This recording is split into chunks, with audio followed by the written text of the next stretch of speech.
When the student is asked for his homework, this little dude laughs. Like I must have been joking. This school is in East Palo Alto. But this substitute teacher has seen these walls before.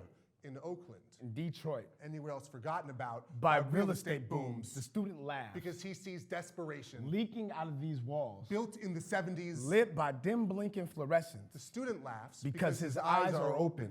This young boy is no fool, and he knows that this desperation is a learned behavior. And his spine cheers with a shiver that causes a sun to rise that only he can see. His personal path of illumination rises from his rib cage like a hot air balloon, fueled by words his teacher told him. Your mind is a tool. Sharpen it on books like they were whetstones. To cut cords. So you can hover above desperate patterns and think for yourself. The student is awake. Won't sit down. Shut up or listen blankly anymore. But we are seeding our youth with vines designed to choke out life.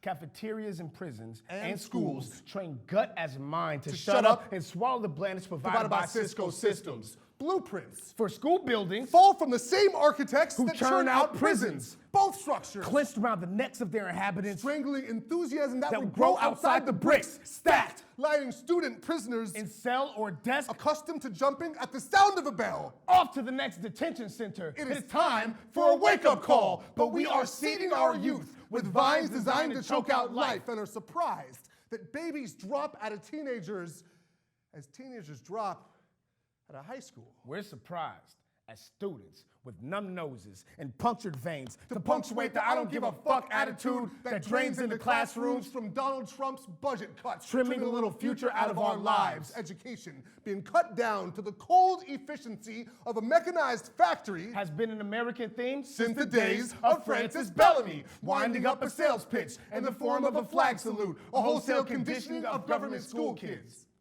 In 1888, Francis Bellamy worked both as a producer and salesman of American flags. He was obsessed with the cold efficiency of the military wanted school along with everything else to mirror that cold precision. His mission was to create an industrial army, and he saw the flag salute as the beginning of the grind of blind obedience in the students. In 1888, there was one slight difference in the flag salute. Students' arms were raised to honor the Republic straight from the shoulder. Francis Bellamy, you program pirate, you infamous flag dealer, left your mark like the lynch letter, slanging the image of the red, white, and confused Francis Bellamy. Sold nationalism to government schools to create armies of industrial, militant-minded Pavlov's lapdogs instead of what should be students. Students are force-fed, falsify information while they sit in trance. It is time for a wake-up call. Instead of a pledge to empire, how about a pledge to what moves us? Freedom from books, bound by chapters that only speak of Eurocentric beginnings. I pledge allegiance to the light of knowledge so that it may bounce off people like they were mirrors, transforming any classroom